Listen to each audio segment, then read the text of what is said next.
جمعه‌بای سفروف زاده تاجیکستان از سال 2000 به این سو در ولایت ایرکوتسک روسیه است. عائله‌دار شده و 10 فرزند دارد. اندری، ورونیکا، کامیلا، جامیل، آلیونا. همچنین جمشید، مدینه و ایدیبای 3 فرزند خردی جمعه‌بای سفروف می باشند که تا به حال به مثل پدر شهروندی روسیه را ندارند. مقامات سببش را نه به جمعه‌بای و نه به همسر اون ناتالیا شرح نمی‌دهند. با 3 فرزند خردی و شوهرم شهروندی روسیه را نمی‌دهند. میگویند پدرشان شهروند روسیه نیست. برای آنکه جمعه‌بای حق اقامت در روسیه را داشته باشد، باید پیوسته ثبت نام موقت را نو کند. گاه 2 تنگه کار میکنم. باید آن را به ناظر منطقوی و به دیگر و دیگرهایش بدهم. اگر پول نباشد چندی روز در شعبه ملیسا نگه می‌دارند تا آن دمی که همسرم پول پیدا کند و برای آنها بدهد. بنابر چنین خرج‌های مداوم، جمعه‌بای امکانی به اتمام رساندن منزل نیمساخت و کوچیدن به آنجا را ندارد. از این خاطر مجبورند همه عائله در ساختمان فرسوده به سر برند.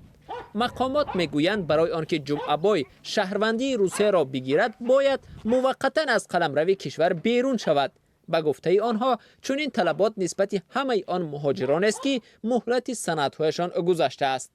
ولی جمعه‌بای به خارج رفتن نمیخواهد، زیرا میترسد که مقامات روسیه حق وارد شدن به این کشور را تا 10 سال دیگر از او میگیرند. دیگر به گفته او جای برای رفتن ندارد. تمام زندگیش در روسیه است.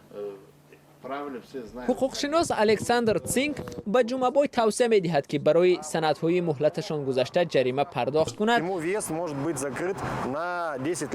بله، درست است که امکانی برای 10 سال منع کردن ورود او به روسیه موجود است، ولی چون او سرور عائله و صاحب 10 فرزند میباشد این کار تماما ناممکن است. یعنی او میتواند با سپردن جریمه مأموری که از 2 تا 5000 روبل روسی را تشکیل میدهد خلاص شود. اتحادیه پناهندگان منطقه اورال حاضر شد که به جمعه‌بای سفروف کمک کند. رهبر این اتحادیه لودمیلا لوکاشوا قضیه مذکور را آشفته کننده می‌داند. متاسفانه امروز خدمات مهاجرت و جمله مقامات پلیس پوشیده باقی میمانند. بخصوص در منطقه‌های دور افتاده چنین حالت‌های نقض قانون بیشتر به نظر می‌رسد. متخصصان این اتحادیه مشکل گرفتن شهروندی برای پدر 3 فرزند را نقض روی راست قانون ارزیابی می‌کنند. وزارت کارهای داخلی روسیه از شرح این قضیه خودداری می‌ورزد.